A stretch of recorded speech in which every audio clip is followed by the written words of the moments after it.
Zach Thompson. I said your name.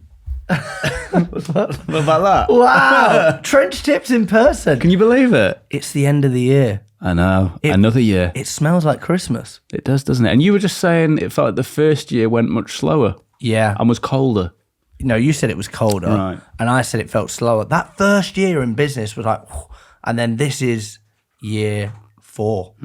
That is mental. Yeah, I know. There's some, what's that percentage? Like percentage of business that fail in year 1, but you can make it over 3 years. And then it goes to 5 years. So we've got 1 more year to make sure we don't fuck it up. Fingers crossed. And we could do a direct to camera because we're in person. Yeah. You could say things like happy holidays. Yeah. On holidays, we'll put their Instagram handle in the Merry Christmas, in the comments. Happy Hanukkah, if you're one of my lot. It's great to see you. Yeah. What a year it's been. We said this off camera. We've been blessed this year. How much time have we spent together?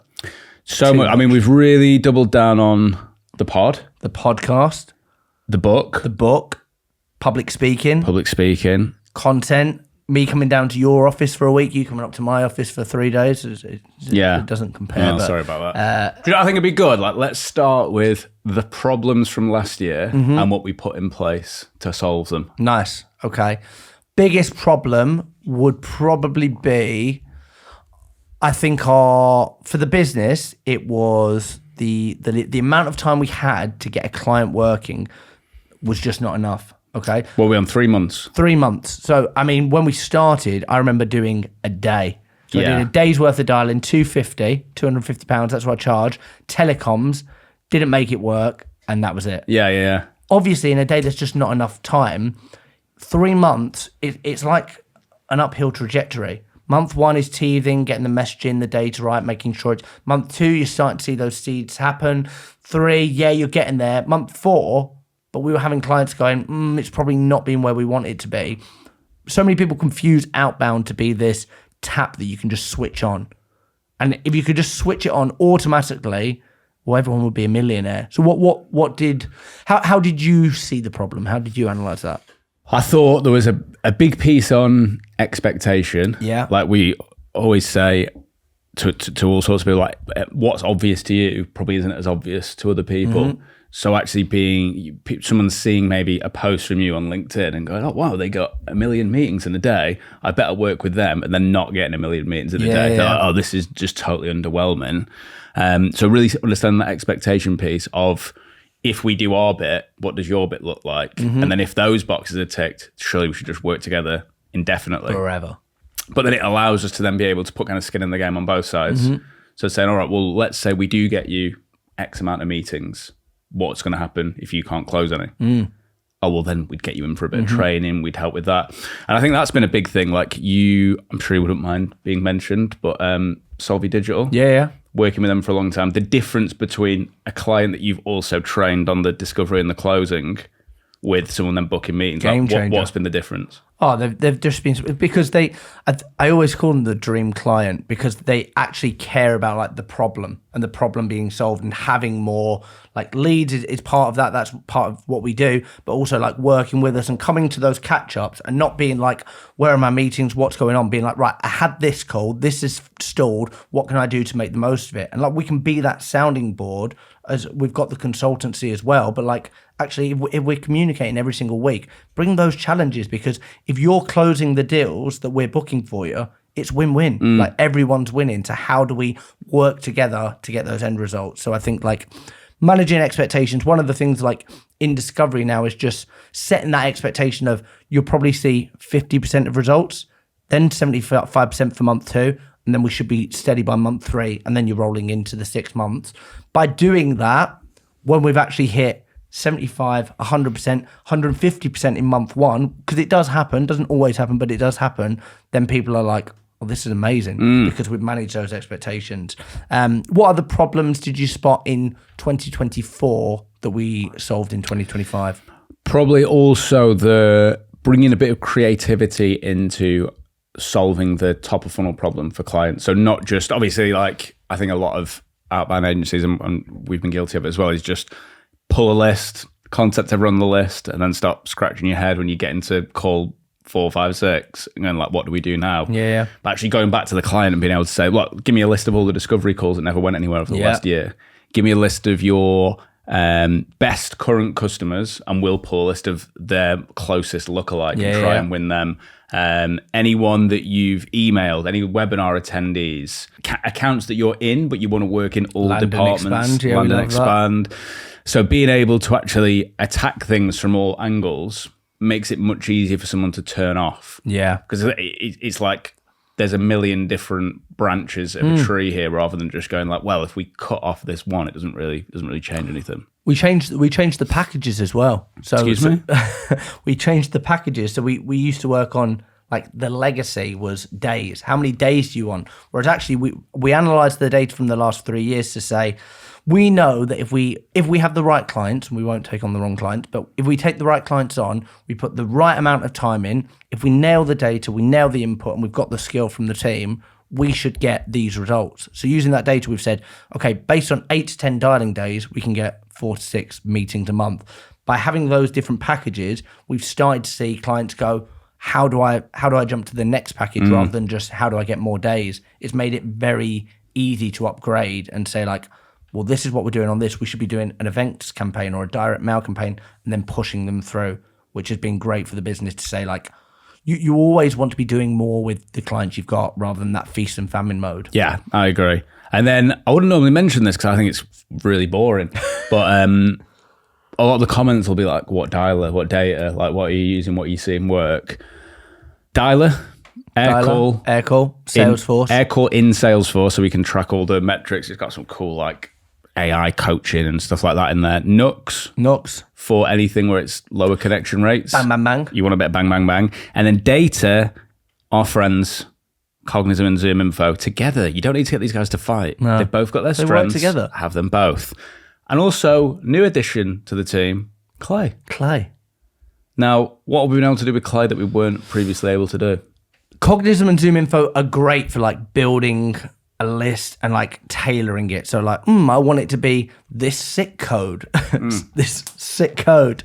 We'll put the sick code in the comments. But the sick code, or, like, getting the intro. But we were finding, like, but what if we want them to have an internal recruiter, and they've also gone through funding, and the CEO has rehired someone in the last 4 months? That's so specific. You can't do that on Cognism or Zoom Info. Actually, you can build anything you want on Clay. Yeah. So you build it, and then you enrich it with all these different partners, Cognism, Zoom Info, Full Enrich, whatever they are. But then you build it. We have, all of a sudden, you've got a shit hot list of these are the people that are hiring now. Ring those people. Exactly. We've got a client who they've got a tool that helps with when people are getting nasty comments on their brands. Which we get a lot. We get a lot. And pop your nasty comment in the just comment below. But they were looking for people who were running like 20 plus ads, were a global facing brand, but also had some either negative reviews or nasty comments about their service or offering. That is just not something that Cognism or Zoom Info can do. But what you can do is go through Clay to get that, then put it back through Cognism and Zoom Info. Total game changer. We also, I think Mrs. Cook is going to be pretty shocked to hear this. Mrs. Cook, you have Mrs. Cook in high school or not? No, I didn't. Oh, she was an English teacher. I was like, was that your food tech teacher? No, but I was in top set English, so. There you were. What did you get in English? A B. I got a B. Do you know where I also got a B? Honey making. We'll put honey in the comments below. So we became authors. Which is... Not just authors, can we say it? God, I'm not going to say it because I'm modest. Best-selling authors. Wow. And the book has been how long in the making? I think since we started the business, we always said that we wanted to release a book. We've actually chucked some out. Like, we wrote a book. I've still got the Google Drive with all the different chapters in, and we started it, and we was like, let's scrap that. Because this is not good. That's not good enough. Wrote the book, and then all of a sudden, we got do you remember we got the proof copy of the book, and the book was like that. I've got it. Yeah. And it was like that, and we went through it, and you were like, this needs a bit more. This needs missing loads of the tricks. The frameworks, like breaking it down. Now, it's like that. That's your thumbnail. There you go. One of the things, right, if you're a fan of someone like Daniel Priestley, he's big on being a key person of influence, right? That's his thing. And he was saying one of the ways to do that is to have some sort of intellectual property. And probably the best, easiest, quickest way to do that is to get all your thoughts down in a book. And there's other things that he does, but that was one of the things. And actually in growing the business and working in multiple campaigns and clients, as much as there are your global TikTok-y influencer types who are like, here's how to open a call, we're actually getting calls with people that become deals and meetings across all industries and sectors.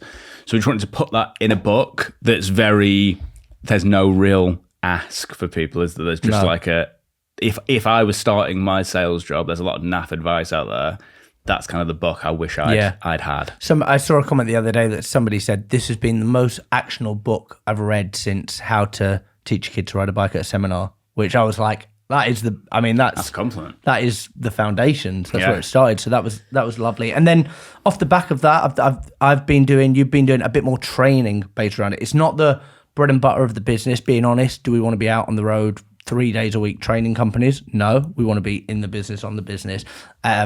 But it's very nice to get that call and be like, I've read your book and I want you to now come and teach that in person and showcase those tools. And I think by having that like IP, that framework, it's made training a lot easier. Because I'm like, I'll just take all these and here's the games or the techniques or the tools to use. Yeah, I've totally, when I think back about the way I used to train as well, it would be presentation, PowerPoint, and I did a training session in Dublin maybe about 6 months ago.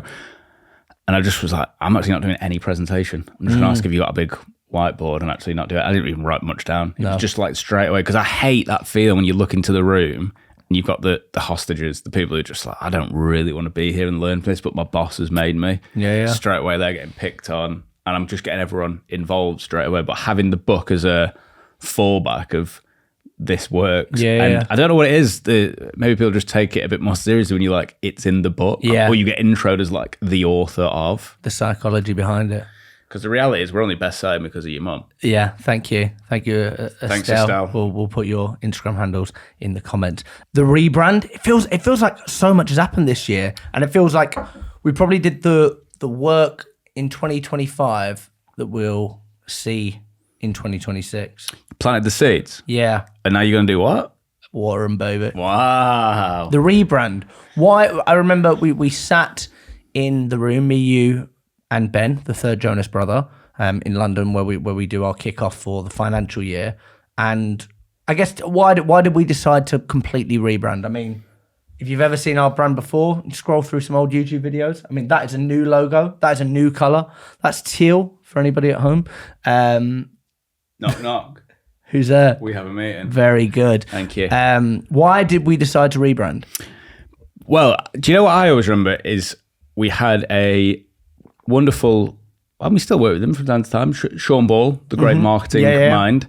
But we had a really good chat with him once where he said, I think it was like some form of, at some point, this will probably have to like be a bit more grown up because at some point a big company's going to come on the website and go, not really sure, don't quite like that, can't really figure this out myself, and maybe I don't quite like the branding, like I couldn't put this in front of my board.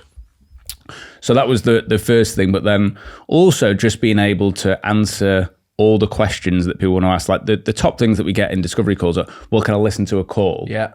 Yeah, you can. You can listen to a call from every single person in the team if you want. I hate the idea of like proposals, right? No, we that's another podcast episode anyway. But what's that one? What episode? Episode 497. We'll do that in 2 years. I'll put the Instagram handle in. Thank you. But the idea of proposals is just like, here's the website, the pricing's on there, the case studies are on there, the testimonials are on there. Listen to calls, the book, the podcast, everything. It's the shop front. Whereas I remember being like, you post something on LinkedIn, then you're like, where do I send them? Oh, go here to get the book, listen to the podcast. Go to the website, you'll find everything. It's your shop front. The website is Sainsbury's. Your posts are a lot more useful than the ones were as well, aren't they? I don't know if I want to go down this rabbit hole with you, but go on. No, I don't post on LinkedIn. Anyway. Jack keeps saying to me, do you still post on LinkedIn? And I post every day. The algorithm. It's not your friend. Doesn't like So it. the rebrand, we did the rebrand. We had some brilliant people on board to do that. And I got a message a few weeks ago, I told you, but someone said, I don't have any budget, but I was thinking about using you guys 6 months ago, and my business partners are ex-KPMG, and I wouldn't have felt confident showing them the website. Oh, wow. Whereas now, I definitely would, and stuff like that. And you know what? I did a post for tomorrow. Our website inquiries have gone down. Yeah? Have you noticed that?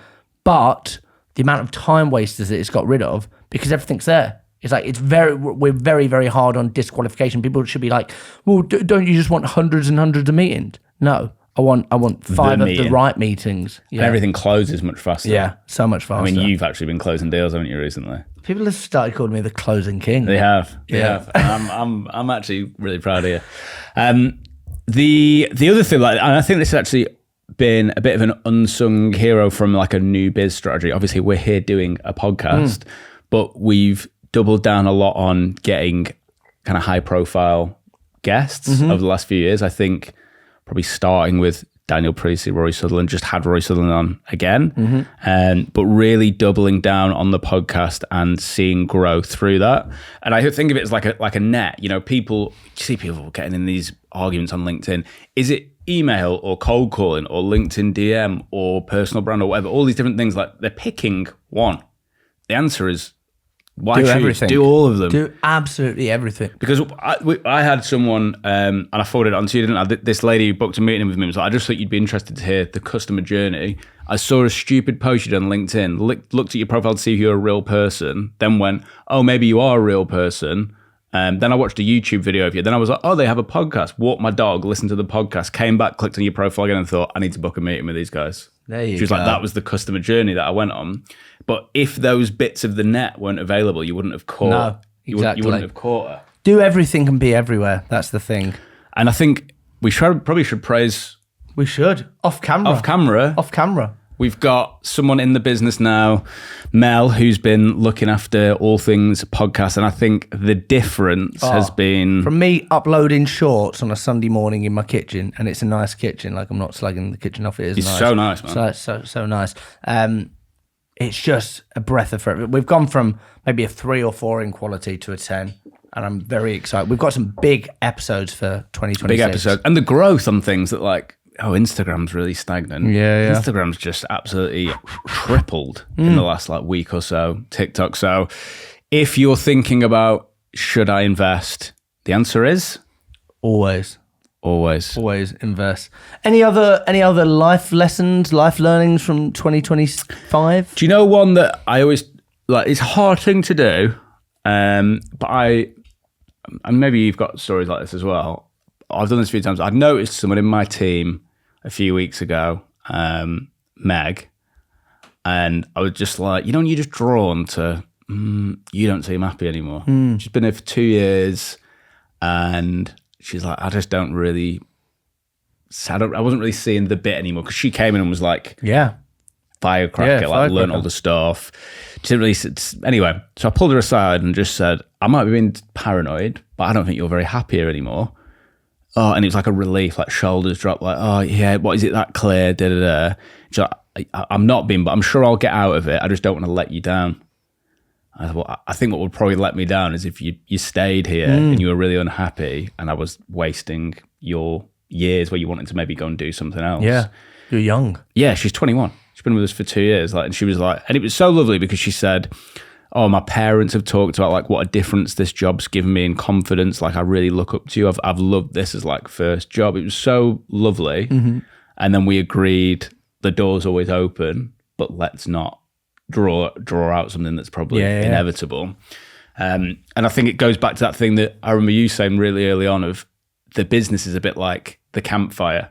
If you're going to come and sit down and cook some food with us and like share some stories and stuff, just try and leave us better than you found us, and we'll do the same with you. Don't leave a mess. Don't leave loads of rubbish. And it doesn't always end like that, does it? But when something does end like that, like I remember that with Meg, I used to have a guy called Gert, who was team leader. I've had a few this year in my office. Yeah, same sort of thing. When it ends like that, you think, oh, it can end nicely, and you can go on and still have like one of our first employees that moved on a few years ago to Pastures New is now like helping me find my new office in his new role. So like, that's like quite rewarding. Like to be anyway. And he goes, oh, I was doing some cold calling this week. I'm like, that's so nice to see that. Like you will. I remember. What about Yaya? I got my dream job and I wouldn't be able to do it without you. And I mean, he sends me some crazy voice notes, silly times in the morning. But it's just amazing to see like. Now we're on the other end of our life where we're not these young 20-year-olds and looking up to the bosses. Like, I know we've had some amazing bosses and some awful bosses, but then we look back and hopefully you make that little imprint where they go, in 10 years, they remember you and stuff like that. So, no, it's been a real learning year. I feel like a lot of I say the foundations, but I feel like we've been setting foundations for years. It's been a pleasure. It's been actually really nice, isn't it? We've spent a lot of time, and you didn't think you were going to like it, did you? I didn't think I'd like it as much, but hey, maybe we'll spend some more time together in 2026. What about we had a no-show for the podcast in London, and we went out on the streets of London to try and find a replacement guest, and we found someone who just launched a drinks brand in Holland and Barrett. Yeah. And last minute they were like, oh, I've got to go and pick up the kids. My travel. Can we reschedule? So yeah, being able to put yourself out. So maybe we need to be on the streets a bit more. Let's get on the streets, bro. I'll see you on the streets. See you on the streets. Do we do a task? One task. Right. Here's a Christmas task. Have you got one? Yeah, have you got one? Yeah, I've got one. Right, it's got to be Christmassy. Yeah, right. Voice note me the sound of a wood pigeon in the voice notes on LinkedIn. The most accurate sounding wood pigeon, I'll give $1,000. There you go. Merry Christmas. That pays for you, turkey. Thanks, guys. We'll see you in the new year. Cheers.